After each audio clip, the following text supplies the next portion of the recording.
Now I'm live. Yay! Welcome to Ministry Mondays with me. Yay! Yay! And I'm here with my friends. Oh, look, I got sound effects. Look, my friend. Ooh. Isn't that? I got sound effects. Nice. I am here with my friend and colleague, but also friend of the podcast and all those things.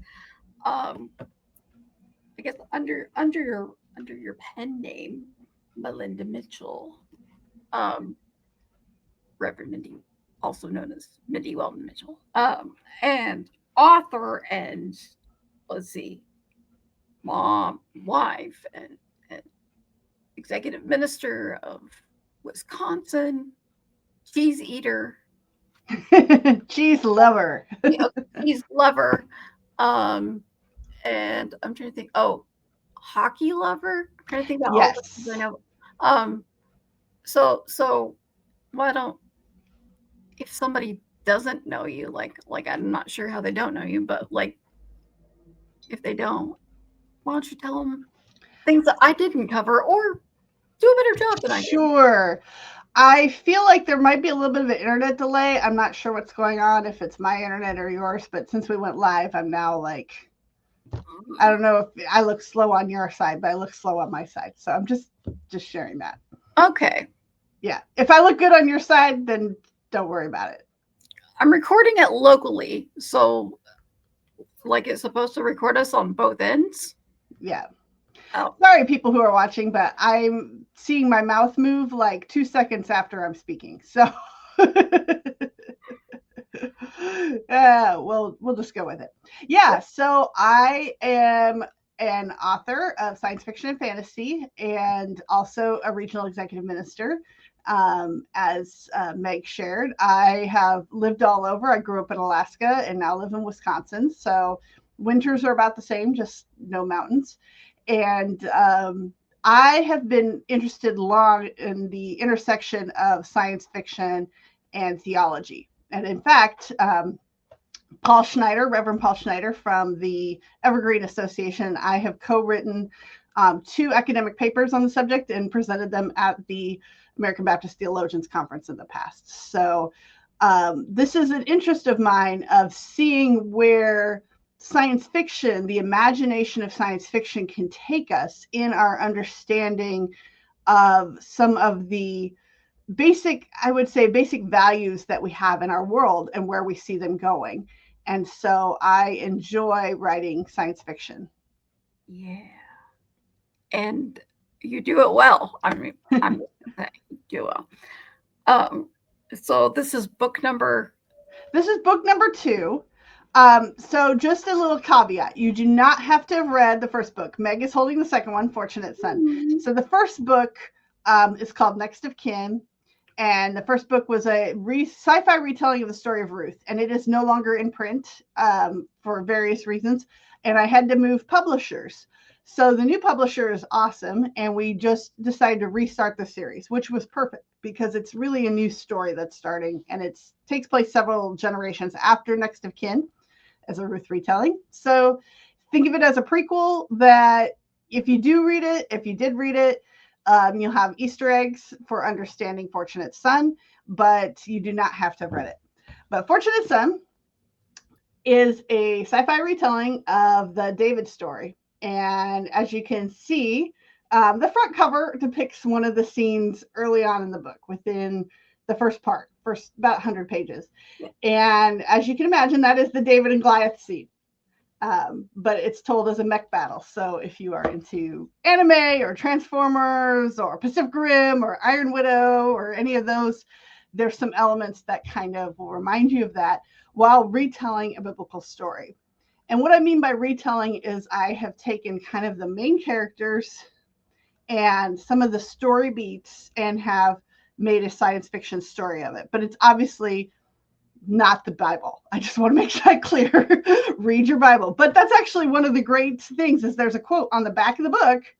If you read that, Meg, I don't know if you saw that, but the very first quote on the back of the book is from LaShawn Warnock, who is the editor of the science fiction fantasy magazine Gigo Notosaurus, and she is a science fiction and fantasy author herself. And she read an early version of this book, and the quote actually began with an expletive. We did not put that on the book, but it said, "Fortunate Son made me want to read the Bible again." And that's kind of the whole point, is I am hoping through storytelling and through our imagination, we start seeing the values in these stories, because I do think we are in a world that is less biblically literate than it has been. And there's various reasons for that. I think it is wise as a Baptist to keep our separation of church and state. But I do feel like our churches don't always do a great job of teaching the Bible, and fewer people going to church. They know the David and Goliath story, but they don't know the rest of it. They don't know about David's relationship with Jonathan. They don't know about the fact that Michal was Jonathan's youngest sister and the daughter of Saul, and he was married to her, and some of the politics that were at play in these relationships. And I think that once you start reading the science fiction story, it makes you ask the questions of the text. And that was like, I think one of the big things is, what questions does this kind of a storytelling make us go back to the text and ask those questions of it? Like, why were these people doing these things? And when you're writing fiction, you take creative license. There's some things that I had to shift around, and there's some things you have to do for publishing sake in terms of making the market. I talked about this with my first book, Next of Kin, because it was really a science fiction romance story. So there's the romance line. Well, in a romance book, the two main characters, the lovers, have to meet by page 50. That is just a rule of the market. And if you're going to be writing this whole long story before she gets to meet Boaz, it's not going to work. You have to have them meet earlier on. So you have to shift some things in the story. The same thing with writing any other story. You're going to have to make sure that that it will match what's out in the market, in terms, so that booksellers know where to put your book. They need to know what genre it is. They need to know if it's for young adult or is it for adult. It needs to meet certain milestones, certain marks, in order to be marketed. So that being said, I do think that Fortunate Son, hopefully, will get people curious about the source text and go back to it. I'll just say, so because it's me, I have a note card in my book where I started like going, okay, so we've got King Saul, and then like doing as like I was in the beginning like guessing relationship kind of thing, like drawing my line and going, because it's been a hot second since I've read all of that, and going, oh yeah, I forgot about that thing, go back to First Samuel and you'll find some of those things. And I made it easy because I kept Saul's name, because the other thing is, yes, I was thinking of Saul from the Bible, but I also was thinking, if any of you watched the Battlestar Galactica reboot from the early 2000s, Saul Tigh was one of the characters. He was the XO, and he was a flawed leader character, and with different motivations. And so I kind of channeled a bit of that Saul, of Saul Tigh, into King Saul. So, well, I read the first one, and I'm not finished yet with the second one. But as I said before we started, it is really good. I mean, like I'm enjoying it, and I have to put a little timer on to tell myself to stop and do something else, because it just, I don't know, it's same author, but something about this one has just like drawn me in, and in a really, really, in a really great way. Well, I'm glad to hear that. So you did your first book, you've had to switch publishers, things like that. Yes. So then what is it like when you sit down to write book 2? Like, are you going, Is it hard to get started? Do you have to stop yourself in book one to not write book two? I mean, like, what's Yeah. that? So book one, Next of Kin, I actually wrote the early drafts of that back in 2016, 2017, which is great because it was dealing with kind of immigration and being a refugee, and we were dealing with that in 2016, 2017. And I was trying to go through the traditional market, which is getting a literary agent and then getting a publishing contract with one of the bigger publishers. And I wasn't having much luck. But when I was going to writing conferences and I would meet with agents, they were like, well, that sounds interesting. And then I would say, and the second book is going to be King David's story. And they'd be like, tell me more. So I realized that the first book might not sell. So I started writing it as a standalone and writing the second one as one could take off, because I thought maybe if I sold the second one first, they could go back and publish the first one as a prequel. Flash forward about 5-6 years. Well, it was 2023. So yeah, about 6 years later from 2017, I had written a draft of Fortunate Son, but I had paused it until, trying to figure things out. In 2020, I had signed a contract with a small press publisher for Next of Kin, but that press ended up folding in a year because of COVID and things. And then I found another small press publisher who really wanted Next of Kin. They loved it. And so that's when it came out in 2023. But when I submitted book two, they weren't interested in it. They were not interested in Fortunate Son. So I had to make a decision whether to stay with them or move on. And I decided to move on. And there were some other issues too, but I won't get into that. And so I submitted Fortunate Son to Not a Pipe Publishing. I had met one of the owners one time, and he had read Next of Kin and loved it. So I said, hey, would you be interested in Fortunate Son? He wrote me back the next day, said yes. And a week later, he sent me a contract. So it happened very quickly. He really liked it. And the hope is that if this one sells well, I'm already working on book three. And which is book three is more of a direct continuation. It's a continuation of the King David story. So this one, I don't want to spoil it. Like Meg and I were talking before this when we went live. We don't want to spoil it too much, but the story continues. It does not finish with book one, but it is satisfying enough that if you can read this now, you'll have a satisfying conclusion. But book two will pick up and continue the story. Oh, so good. Yeah. So there will, or it'll be book three. It gets confusing, but it'll be book two with this publisher.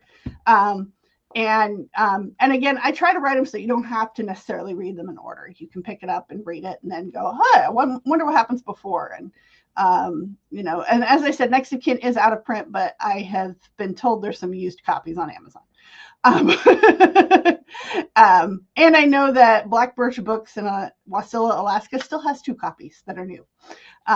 It's the one bookstore so far that has carried my books in shop. It's hard to get into bookstores because there are so many books and so many authors out there. But they have a thing for local authors, and where I grew up there, they consider me a local author. So, gotcha. But anyways, yeah. So I've started writing. I've started writing book 3, which will be a continuation of the David series and the David story. And I have ideas for a book 4, 5, and 6. Which will also be biblical retellings, probably not the David story. Although I have to say book 3 is getting on the long side, and we'll have to see. I haven't had much time to write. Some of you know I moved houses and went to Tijuana on a mission trip and did a whole lot of other stuff. So writing has been on the back burner. But book 3 was starting to get on the long side, and I was debating whether to split it into 2 books. So we'll see what happens. Sometimes the editing process, it takes care of itself. You end up cutting extraneous chapters.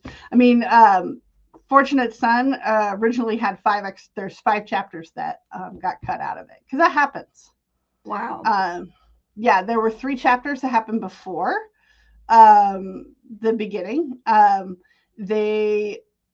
I had talked with somebody about them, and my early readers loved them. They thought it set up the book well, but I had a couple readers who thought, you do better to start with Armus, who is my David character, and start with him and go from there. And so that's where it starts now. So I cut 3 chapters, and then there were a couple of chapters that were later on. Actually, so I think I cut 6 chapters. There were some chapters that were great fillers, but not much happened. And sometimes you have that, where you're like, oh, this is good. Yeah. It adds to the characters, but it just delays the action that needs to happen. So that happens in the editing process. You end up deciding, oh, I don't need those chapters. So when you create a character like Armus, like, do you have a person in mind when you? No, not really. I try not to model anybody after anyone in real life, except King Saul did, was with another character, Saul Ty from Battlestar Galactica. There was a little bit of that. And I've had, there's been sometimes some actors who I'm like, ooh, if this was ever picked up by, some movie studio, that would be a great actor to play. But you don't go too far into that. And you also don't give too much physical description because people get images in their minds. And I remember, when certain books get adapted into movies, people sometimes are outraged by who gets chosen to play them because they didn't read the character description carefully enough to recognize that this was a person of color and not a white person. Or they just have a different image in their mind. So I don't try to give too much description. I like to let you have that image in your mind. I will do hair color, size, skin tone, eyes, as much as I can. But then you get I have one friend who was like, I'm 300 pages in and I can't remember what this character's eye color is, and I just don't care anymore. And it's like, you know what? We don't care either. We don't think about the fact. I don't think about the fact. I'm like, Meg, what color are your eyes? I don't think about that fact all the time. And actually, I'm not sure what color your eyes are. Are they brown? They're brown. They're brown. Okay. They're brown. Yeah. But you don't think about that as a regular basis. So you try to leave those out. Yeah. But overall, I mean, the case with Armus, because he is the David character, we know that David was ruddy, handsome, and ruddy is reddish. So you give him red hair, and a lot of depictions of him have red hair. So he has red hair in the book. But the rest of him, I try to make sure that there's a diversity of characters, not just in looks, but in culture and language and art and different things to reflect the diversity of the world we are in. Yeah. And don't steer away from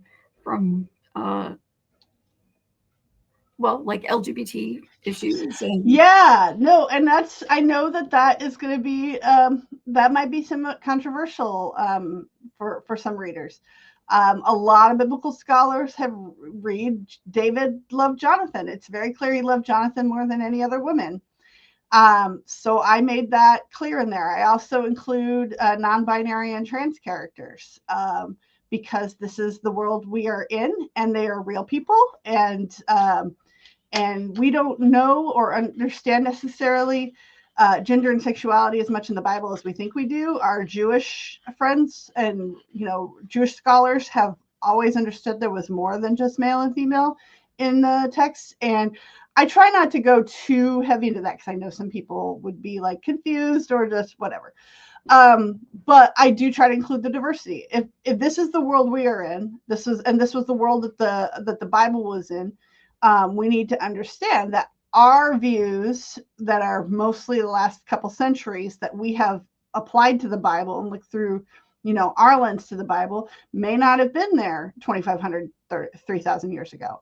Right. And so just bringing that up. Plus, it's science fiction, so it's actually in the future. So, or a galaxy far, far away. So we just need to be aware that there's going to be diversity in that. We already know that there was diversity in marriage. That David had more than one wife. All people in Israel had more than one wife. This was normal in that time period, and especially in the upper echelons of the society, because you had to have heirs. So that's in there already. And the David and Jonathan relationship is pretty clear in there. So I've left that in there. And we'll see how people read it and understand it. The Bible's pretty graphic. Yeah. Let's just say. So there are some adult scenes in this book, but just be thankful that it did not include the story of David paying the bride price for Michal. And I'm going to leave that there. You can go look that up in First Samuel. I was going to say, if you don't know what that means, you can look that up yourself. Because yeah, I decided, nope, I'm not going there, and I left that scene out. And there are some things like that because the Bible's really graphic, and even our English tones it down some. I remember my Hebrew Bible professor in seminary talking about how in certain Orthodox Jewish schools, men aren't allowed to read parts of Ezekiel until they're 35 and older because it's so graphic. It is so graphic, and in the Hebrew, and we have toned it down in the English. And it's really, I mean, it's pretty derogatory towards women because Israel is personified as a woman, Judah is personified as women, and what happens to them. So I don't want to go there. So there's some things that, you know, I'm not going to go to. But if anyone is upset by the way this story is told, just remind them of the parts I did not tell. That is an excellent point. I mean, really. Yeah, because I think people really do forget, or they just glossed over all of that. And yeah, you're right. It's a great representation of the world we live in now. Mm-hmm. And the representation of the world that was, you know, yes. The ancient Near East was pretty diverse. You had trade routes going through, you had people. I mean, I just was reading Esther in my daily devotional, and it's talking about India and Persia, and, you know, the trade routes and the roads, and, you know, going to, you know, we know that, you know, Egypt and parts of Africa. So we know that there was a diversity of people in the ancient Near East, and we don't always represent that. And part of that's a failure of our European art from the Renaissance that depicts Bible scenes, and we have somehow managed to believe that's how it was, rather than understanding that was a 15th, 14th, 15th, 16th century interpretation of the events. So I think it's important to remember the world back then was also very diverse, and there were diverse cultures. And even within Judaism at that time, there was a diversity of understanding of worship, local worship versus temple worship, you know, local traditions versus the traditions of, you know, of Judah that became more dominant, especially after the exile. But there were these traditions from the north, some of them lost over the years. And I think it's important to remember the diversity of the people at that time. It's not, and today, you know, no group is a monolith. Yes, I agree. So what has this whole experience, this being this published author, like, what have you learned about yourself with this process? Yeah, I think for me, it's been one of my dreams. So I always tell people when I was 13, I felt the call of God and knew I was going to be a pastor. But when I was 8 years old, I felt like I was going to be a writer. So I've always understood those two pieces to be intertwined. I was going to be a writer, and I was going to be a pastor. I actually majored in college with creative writing degree, and then went on into ministry. And it's funny because some point in my senior year of college, I kind of decided I needed to leave fiction behind and go to nonfiction, because I just had this mindset that to be a pastor, I was going to be preaching, I was going to be writing articles, I was going to be doing. So I stopped writing fiction, I stopped writing poetry, and went more into nonfiction essays. So my writings from the time I graduated in 99, all the way up until like 2012, 2013, were primarily church related or ministry related, or, you know, focused on that. And then something happened around 2014. I think I started reading fiction again, and I really enjoyed it. I read The Hunger Games because everybody was reading it. My husband actually read them first and was like, "You need to read these books." And I was like, "Oh, I love fiction. I've always loved fiction." And so I started writing a fiction story. It was the story of a clergywoman in her first years of ministry. And I learned a lot from that process. I started going to writing conferences, and I learned, I'm not beginning my story right. I'm giving you all this filler. It does not go anywhere. It's a story that will never see the light of day, but there have been certain scenes or certain moments that have been taken out of that and put in other books. But I wrote that one, and then I started going to writing conferences, and I met these science fiction and fantasy authors, and I went, I've always loved sci-fi and fantasy. That's what I primarily read. Why am I not writing that? Why am I trying to write something that's not what I really, I mean, I do enjoy some contemporary fiction. I read pretty widely, which is also a good thing. If you're a writer, read widely. If you want to be a writer, read widely. Read outside of your genre so you understand different stories and understand and see what's similar and what's different. And I think it just clicked for me. Like after I read The Hunger Games and wrote the first story, I went, I want to write fiction. So I started writing another book that I had actually, a fiction fantasy book that I started writing in high school, put aside. I'm actually still working on it now, so maybe it will someday see the light of day. But then the third book, third story I ever wrote was Next of Kin. So which is not, that's actually a little bit more unusual. A lot of people don't get their first few books published. It's further down the road.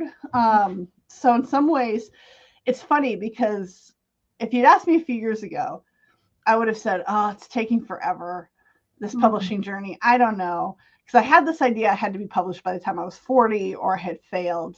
I don't even know where I got that idea. I'm 48 now. And I meet a lot of authors who are my age, who are just starting out, who are getting in there. And a lot of authors who did get publishing deals in their 20s and 30s and then had a dry spell for a long time because the publishing markets have changed. It's harder to get a literary agent. It's harder to get into the traditional publishing. And I found the small publishing company, you get a little bit more say in editing and in your cover art than you do with a big publisher. I know friends who they maybe get one look at their cover art and get to suggest, one set of changes and then it's done. They don't get any other chance. Where I got to see I think 5 versions of the Fortunate Son cover. And you can look at it online, but when you get it in person, it looks even better. It's really cool. Yeah, it looks really, it's more of a painting and it looks sort of 3D in a sense. And the hardcover, I've got a hardcover here.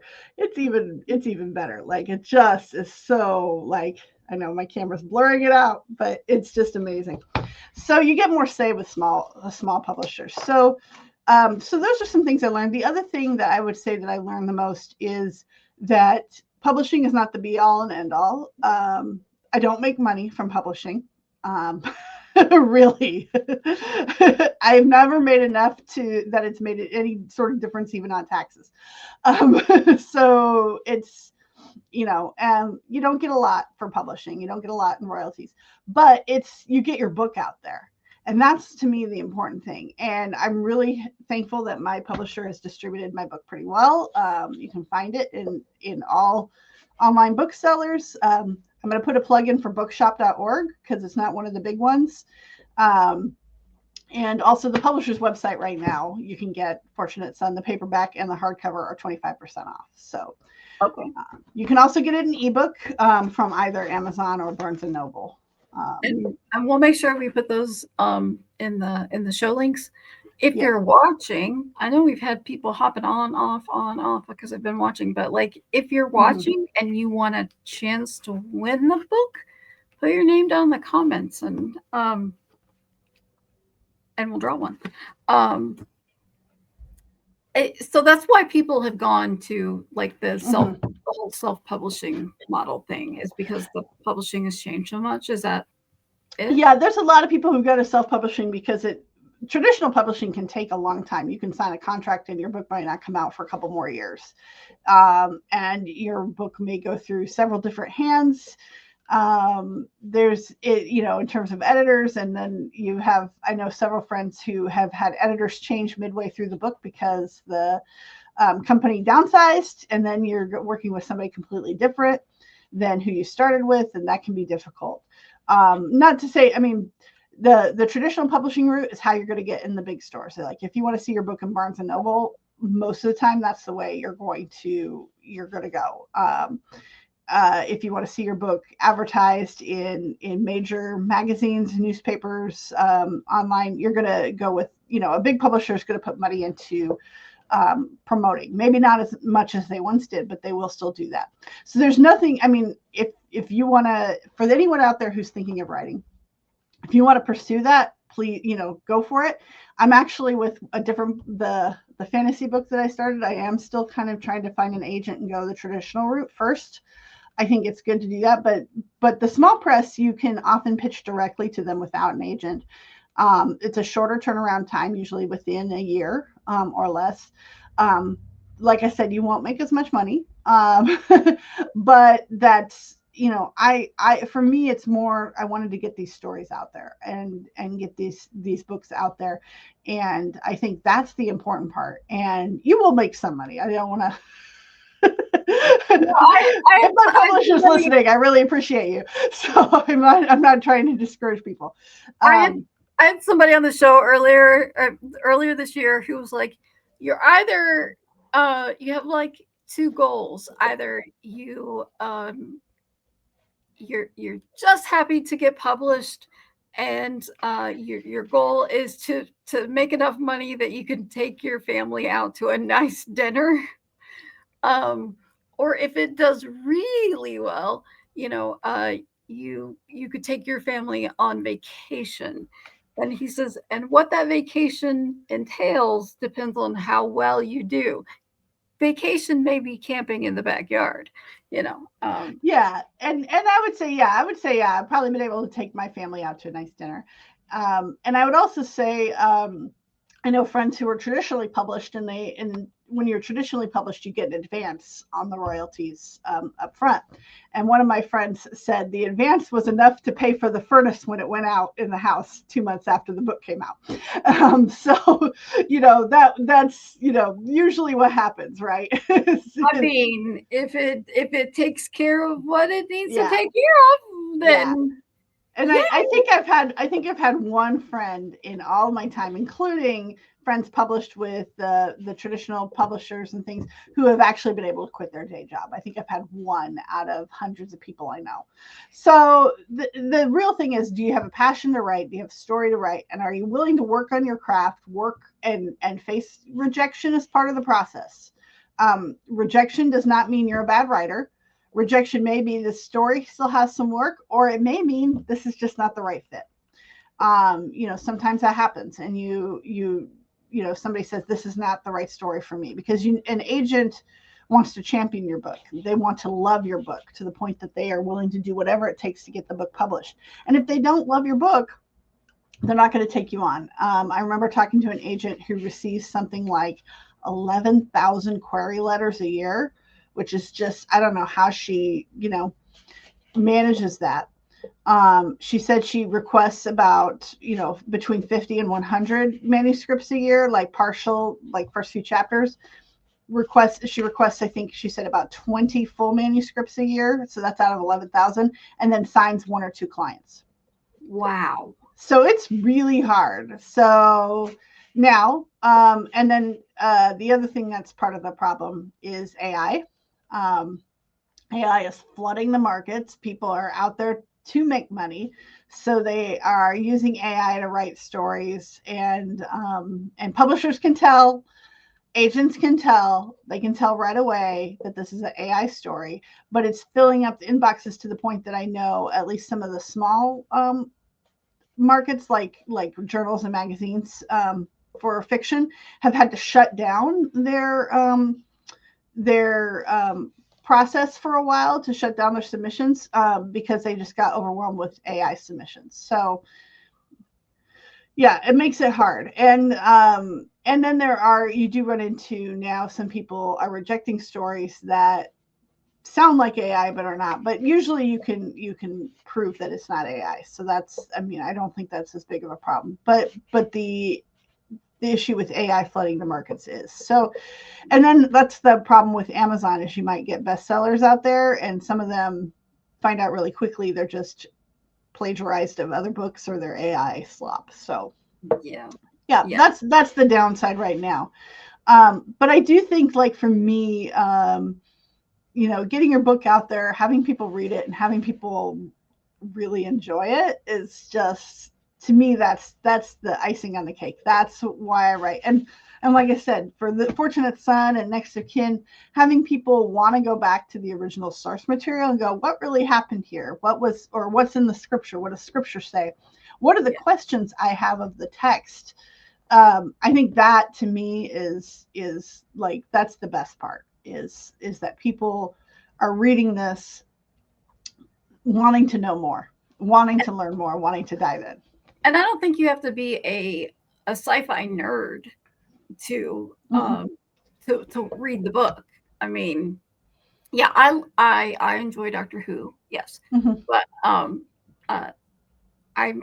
not as big as sci-fi nerd as other people, but this is still like it draws you, it just draws you in, really. Yeah, you do not have to be a fan of science fiction to enjoy this story, as long as you've got, kind of an imagination and can go in. A lot of people out there like Star Wars, and if you don't like Star Wars, you can still read it. But you don't have to be and I'm sorry, this is going to sound okay. Star Wars fans, there are some of us who are totally into it, and there's some people who just enjoy it. I'm probably leaning on the totally into it, and that I've watched all the animated series and, read some of the books and the tie-in novels and things. Also, and my screen is blurred out, but I have some collector items up on top of my shelves here. I have a Han and Leia from the 1997 re-release that's still in the box. But some people just enjoy watching Star Wars, and they see it once and they're like, yeah, I enjoyed that. Or, they just have enjoyed a sci-fi.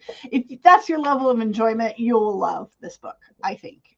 You do not have to be big into it. And I don't go into too technical. This is not hard science fiction. This is what I would, this is not hard science fiction. You don't have to understand how things are supposed to work. I do not explain how their engines work. How they travel between star systems, how they disobey the laws of physics.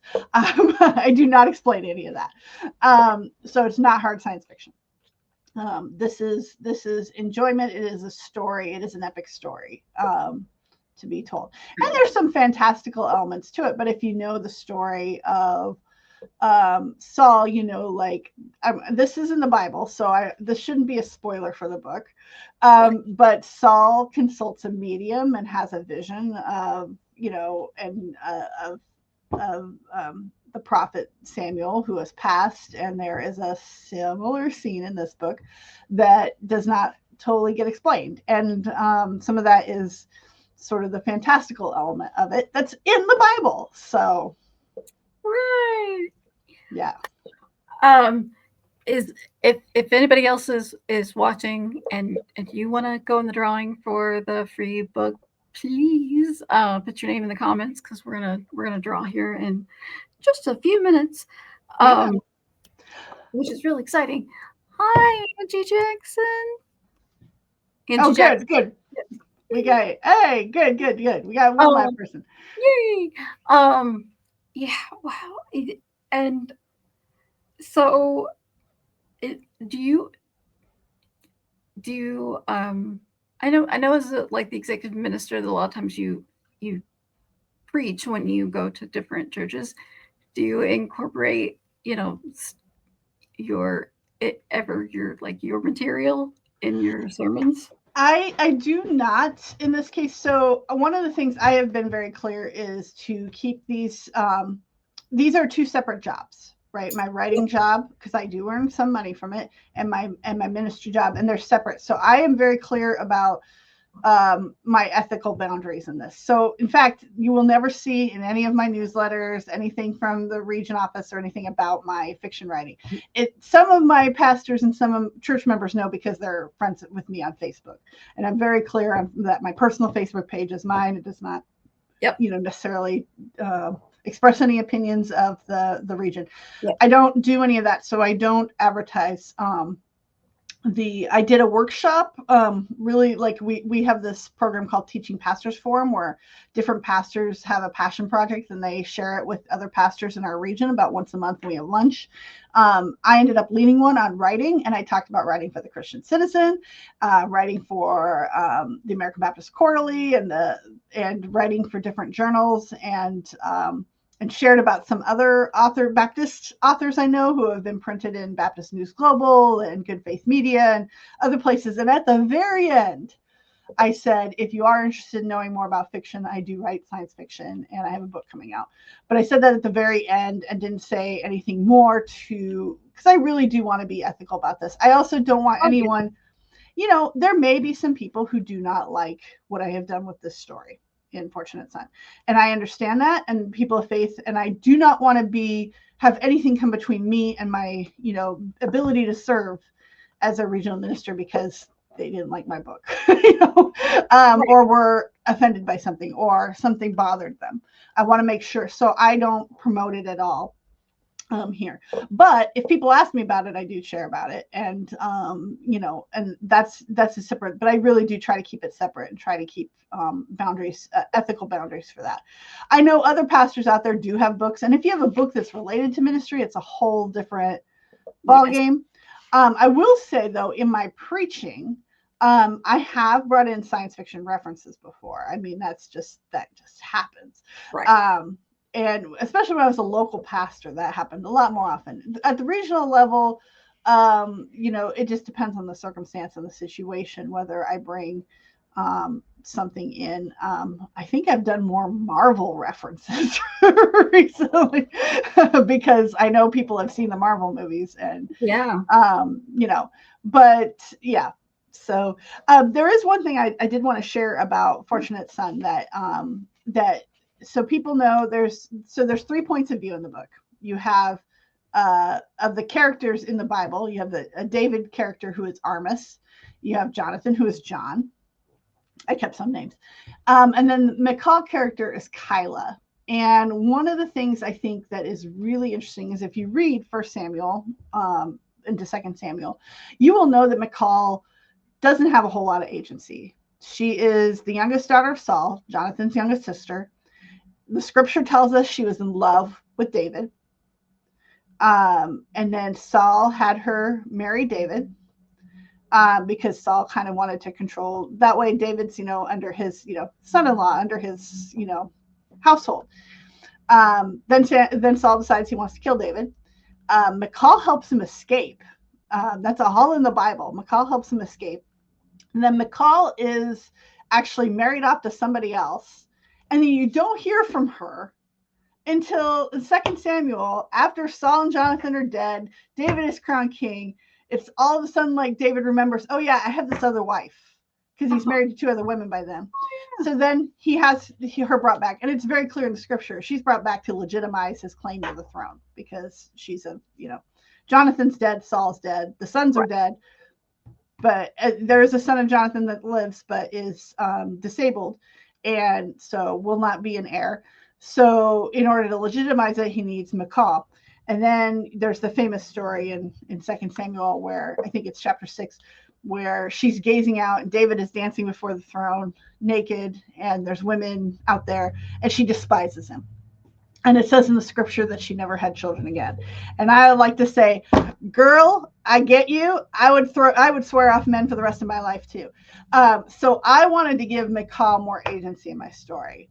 So Kyla, I think, has a very interesting storyline, and not to give it away, but I think she is still affected by the choices men make in her life because that's the reality, but she forges her own path. And she still I feel stays true to some of the way she is expressed in the Bible in terms of her feelings and emotions and those points where we do actually see her. But it's very sci-fi and you'll have to read more, but I really loved including her point of view. And just slight spoiler alert, her point of view continues in the 3rd book. Again, it's the second. It's the direct sequel of this one, so it'll be the second book. But if you have the first book, it's the third one. And again, you don't have to have read the first one. You can start with this one. But the third book will be all women point of view. Ooh. Yeah, it's 4 points of view, all women. Yeah, I'm really enjoying Princess Kyla's character. It is, Yeah. it is. I appreciate her very much. Which, see, I would have spoiled the whole stinking thing. This is why I didn't finish the book. But now that we've done this, now I can go and finish my book. Finish it. Oh. And those of you who have read, please, or if you haven't read it, when you do, please leave reviews. Review it on, and if you have an Amazon account, even if you didn't buy it from Amazon, review it there, so that it can, because Amazon unfortunately still drives the market a lot. But if you use Goodreads, which is also owned by Amazon, or Storygraph, which is independent, you can leave reviews there. You can leave reviews at Barnes & Noble, Bookshop, wherever you have, purchased the book. Reviews help with sales and help with getting, the book out there. So I appreciate that. That's one way you can help your local indie author, myself, or any other indie authors, whether self-published or through small press like Judson Press. If you are published through Judson Press, if you love authors who are published through Judson Press, review their books. It helps their books. So please review your authors. So leave the review. It can be short. My very first book has like 45 ratings on Goodreads and Amazon or something. Has great ratings, but my favorite review is the shortest one, Travis Norvelt. It's a great book. That's what he wrote? That's all he wrote. This is a great book. It was 5 words. This is a great book. Wow. Other people went into detail about world building or what they loved about it or whatever. He just said, this is a great book. You should put that on a t-shirt or something. I should. Like, oh, speaking of t-shirts, it's not official yet. I mean, it is official, but I haven't seen it yet. My publisher, Not a Pipe Publishing, so notapipepublishing.com, is going to have swag related to this series. Is called the Stardust and Ashes series. So there will be mugs and shirts, Stardust and Ashes, maybe even a throw pillow, I've heard. So I mean, I don't know who would buy that besides me. I would love it. But there's going to be some swag related to that. So you never know. People get excited about t-shirts and it'll say Stardust and Ashes because that's the name of the series. That's also kind of their colloquial. Yeah. Darn it! It's Stardust and Ashes. I know. So that will be on some swag. So there will be some swag related to the books, which is super exciting. That's just great. So we had a couple of people put their names in the okay. comments. So I ran the little beep beep beep beep. Not that you can tell, but okay. Do you have a drum roll sound effect? Oh, I have a drum roll sound effect. Okay, I love this. Like, by the way, this. Thank you for StreamYard for adding this drum roll and fanfare, please.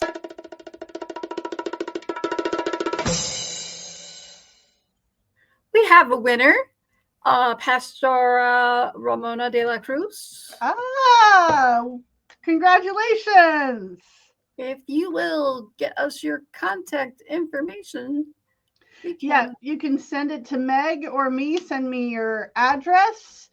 And if you would like the book personalized to you, or if you're giving it as a gift, please let me know, because I will sign it and I will get it in the mail to you this week. So you should get it soon.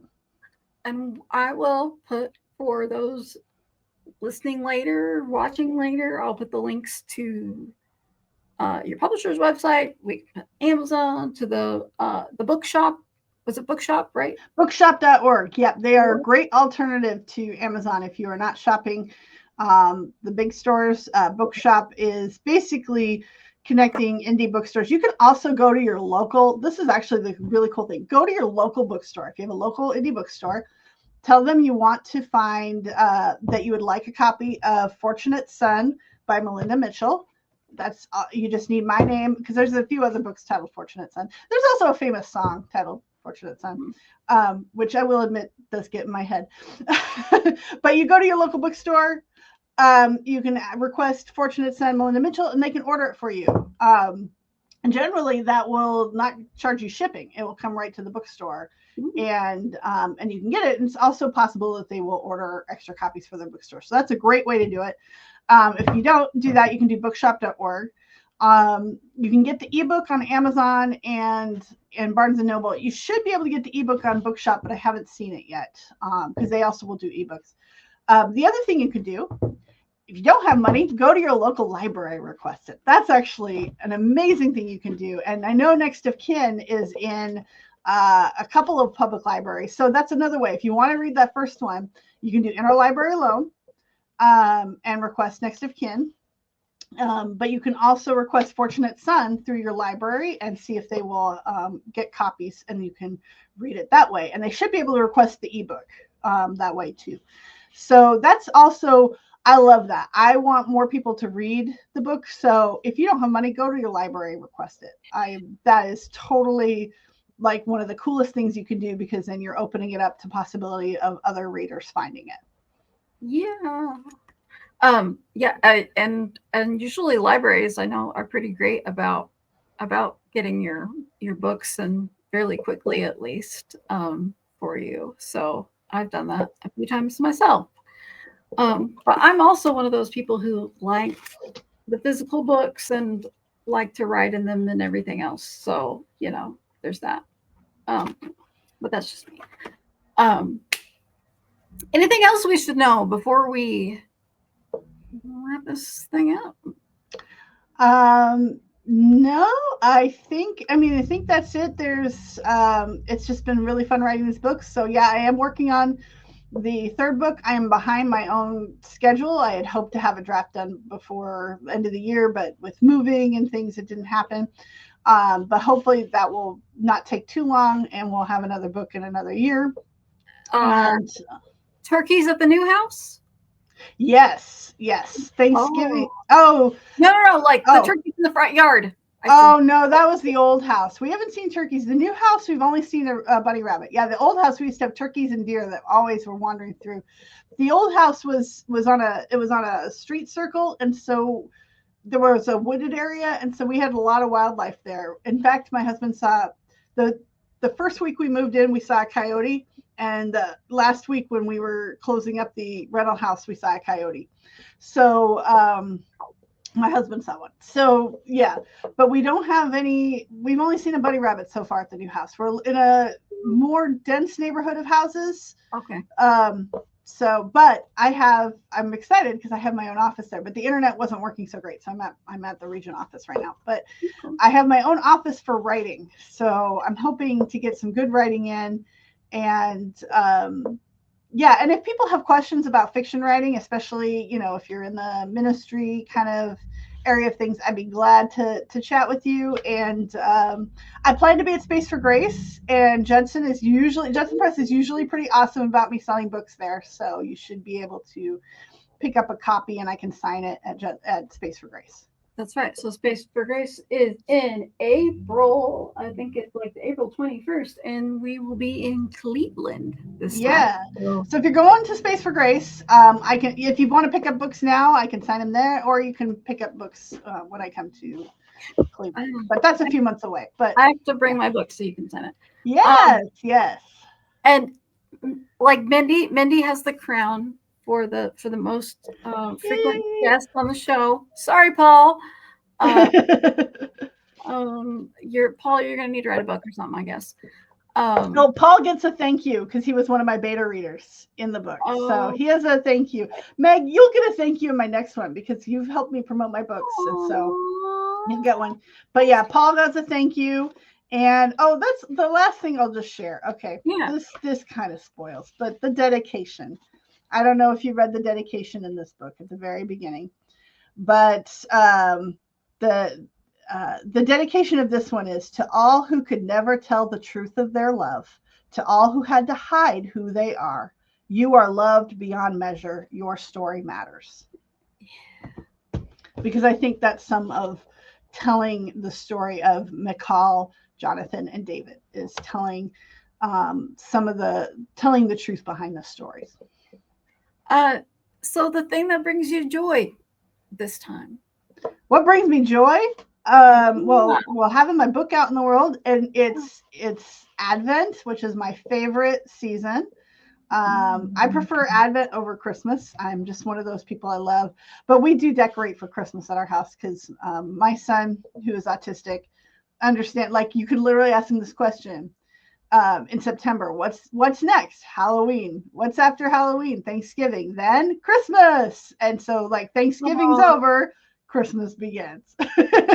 Yeah, but I appreciate him and the way he opens gifts. Yeah. No, and we do Advent every night. We light a candle, we read a devotional, we sing, we say the Lord's Prayer together, we sing a couple Christmas carols, and then he gets his chocolate from the calendar.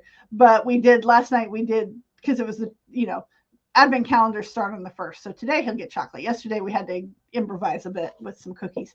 But we started with our Advent candle. So it brings me a lot of joy. It's being in our new house, decorating for the holidays. It snowed, big snowstorm here in Wisconsin this weekend. So it feels cozy for the holidays. I'm hoping to read some good books.